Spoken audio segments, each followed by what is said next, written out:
जय हिंद। दोस्तों, आज हम इंडिया के मैप की चर्चा करेंगे, भारत की मैप की चर्चा करेंगे और प्रमुख नदियों जो जीके में पूछा जाता है उनको हमें ध्यान रखना।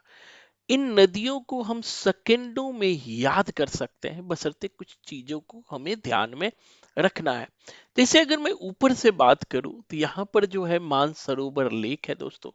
इसी मानसरोवर लेक से जो पूर्व की ओर जाती है और यहाँ अरुणाचल प्रदेश के बाद यहाँ से मिलते हुए वे ऑफ बंगाल बंगाल की खाड़ी में गिरती है।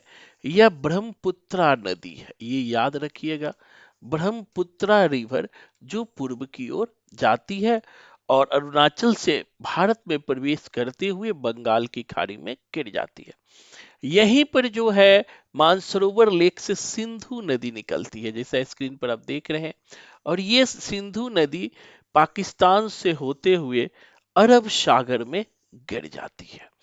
और सिंधु की ही सहायक नदी जैसा स्क्रीन पर देख रहे हैं, ये झेलम है, ये चिनाब है, ये रावी है और यहीं पर जो है ये सतलुज है और एक और नदी ब्यास है। तो सिंधु की 5 सहायक नदी है, झेलम, चिनाव, रावी, ब्यास और सतलज। और 2 नदी है जो ऊपर से हिमालय से निकलती है। पहली गंगा नदी है और ये यमुना से इलाहाबाद में मिलती है। गंगा और यमुना और मिल करके ये यहाँ से बहते हुए बंगाल की खाड़ी में गिर जाती है। और 2 प्रमुख नदी याद रखिएगा जो पश्चिमी घाट में मिलती है, यह नर्मदा है और ये ताप्ती है।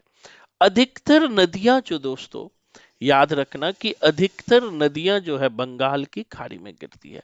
लेकिन जीके के पॉइंट ऑफ व्यू से याद रखिएगा कि नर्मदा और ताप्ती नदी जो है वह अरब सागर में गिरती है। ये 2 नदी नर्मदा और ताप्ती। वही सबसे नीचे कावेरी नदी है जो बंगाल की खाड़ी में गिरती है। उससे ऊपर कृष्णा है, याद रखिएगा। उससे ऊपर गोदावरी है और उससे ऊपर महानदी है। तो ये प्रमुख भारत की नदी है, इनको याद रखना है। धन्यवाद।